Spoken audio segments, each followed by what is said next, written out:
In this video, we're going to take a look at the Transactions tab in the Bitseeds wallet application.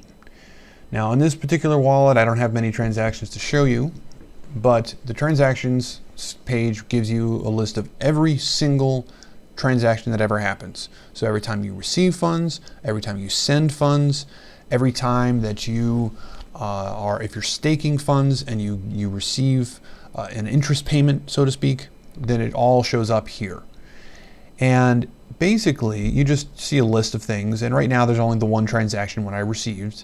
I can put my pointer over it. It tells me a little bit of information about it, shows that it is unconfirmed, has not had enough confirmations yet to have cleared into my account, so to speak.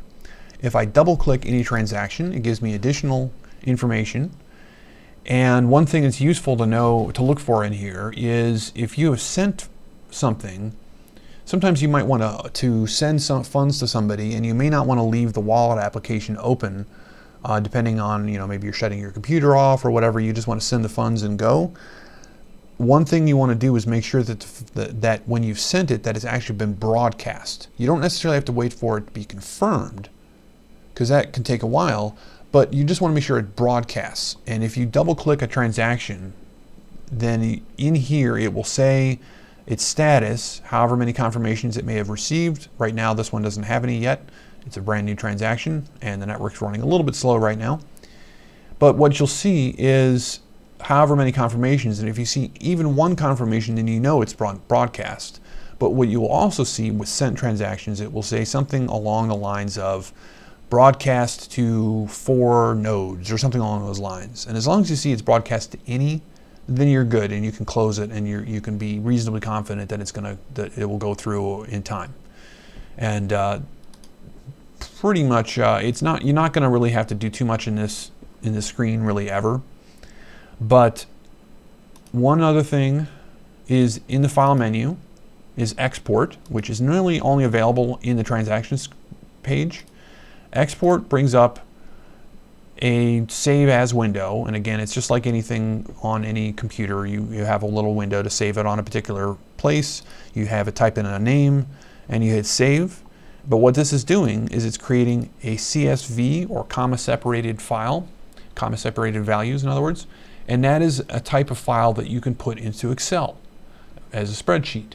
And so if you want to do your bookkeeping and keep track of transactions, because this stuff, you do have to keep in mind in the future, there's tax implications for you if you receive these funds. If you convert it, you spend it in to buy something, or you convert it into dollars or whatever, you have to handle that as keep track of that for tax purposes. And this makes it easier. You can export all your transactions, and as long as you have been properly labeling your addresses, incoming, you receive addresses, and your send addresses, the way I've been talking about in these videos, then this will be very easy to keep track of for tax purposes. But you essentially just would go to the file menu, which on a Windows machine is right side of this window, and of course on a Mac it would be up on the top menu bar near the Apple logo, and you just click export. If you're on the transactions tab, then you'll get this window. You type in a name, just type in example, and you hit save, and you now have a copy of all your transactions that you can put into a bookkeeping program like Quicken or QuickBooks or something like that, or into Excel for a spreadsheet. And the last thing I want to show you on this tab is at the top here, you've got 2 little pull-down menus, and this is for a range of dates. So if you want to see just today's transactions or this week's or what have you, or you can type in a range of specific dates from a particular date to another date. And then the second of these menus allows you to filter so that you're looking at just the ones that you've received, or the ones that you've sent, or the ones that you've mined. And then you can also type in a specific paste, or type in an address or a label to just find their transactions to or from that particular person. And you can also type in an amount. So if you want to see ones that are only at least 100 Bitseeds, then you would type in 100 there. And then it just basically just filters what you see, and you only get to see the ones that match whatever you've typed in.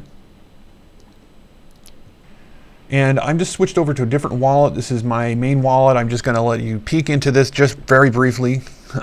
But in the transactions tab, I have switched this to the mined view, and I wanted to show you this because this particular wallet has actually managed to mine some through staking, and that's what it's labeled as mining, but just think of it as staking. And these are funds, it's interest payments that I've received essentially. And if I put my pointer over it, you can see that this one's not mature, so it hasn't had enough confirmations for me to be able to spend it. Once it hits 120, then it becomes part of my available balance. And the one thing that's slightly confusing to people, and I find this a little weird, I don't know why, this is not specific to Bitseeds. I've seen this in the Bitcoin wallet, I've seen this in every different, well actually not the Bitcoin wallet, but every different wallet application that uses proof of stake where you can gain interest. It shows up as mined, and then the weird confusing thing is that it takes one of your receive address labels and labels each mining transaction with one of those randomly selected addresses. So I was doing actual mining when this coin first launched on the maxminers.net pool, and I was also mining on the bitops.me pool, two different mining pools, and these are labels that I used, and for some reason that it always shows up, but you can ignore the label in these cases. I don't know why it is. This is not something specific to Bitseeds. Every single proof of stake coin that I'm aware of where you can stake coins to gain interest, they all do this.